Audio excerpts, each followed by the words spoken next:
Bumuhos ang emosyon sa Korte Suprema matapos ilabas ang 2025 bar exam results.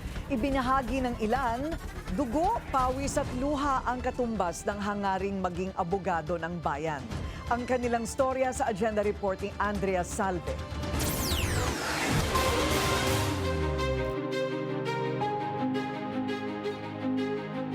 Malalim ang sayang dulot ng tagumpay mula sa ilang taong paghihirap at pagsisikap.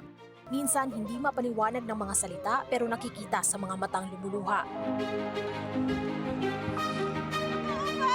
Sa bawat sigaw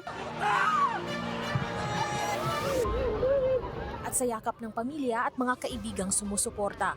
Yan ang sayang muling bumalot sa courtyard ng Supreme Court kaninang hapon nang ilabas na ang resulta ng 2025 bar examinations. Marami sa kanila ang matyagang naghintay, habang ang iba bumiyahe pa mula sa malalayong probinsya. Si Ian Braille Biliones galing pang Iloilo at anya lakas ng loob ang kanyang dala matapos mabigo sa bar noong nakaraang taon. It all paid off.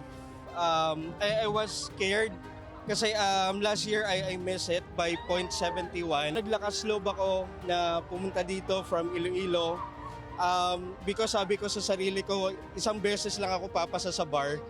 So I want to see my name in person dito sa Supreme Court. Gaya ni Ian, second take na rin ni Saiza Ortiz. Nagpahinga siya mula ng unang sumalang sa bar exams noong 2019 at nang bumalik, pakiramdam niya ay bagong salta uli siya sa law school. God's calling, siguro, and duty to the country. Ilan pang second takers ang nagtagumpay ngayong taon. Puno ng pasasalamat para sa pamilya at mga sumuporta sa pag-abot ng pangarap. Salamat po sa lahat ng mga taong sumuporta kasi I never expected anything from, especially yung mga taong hindi ka talaga inaasahan, but they showed support. Kaya sobrang saya po para sa nanay ko po sa bro. Finally, I'm the first lawyer in the family. Kung may saya, nandyan din ang excitement para sa mga plano at para na rin sa celebration. Very fulfilling. Sana makatulong na tayo sa bayan. Sir, how are you going to celebrate? Anong plan ko natin? Excited na po ako matulog. Wala pang tulog since few weeks ago pa.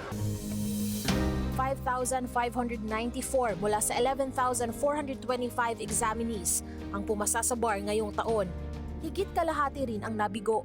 Pero sabi ni 2025 Bar Chairperson, Supreme Court Associate Justice Amy Lazaro Javier, hindi ito ang katapusan ng pangarap. Para sa Agenda, Andrea Salve, Billionaire News Channel. Manatiling nakatutok sa Bilyonaryo News Channel. Sumubaybay sa aming social media accounts at mag-subscribe sa aming YouTube channel para sa mga bago at eksklusibong balita.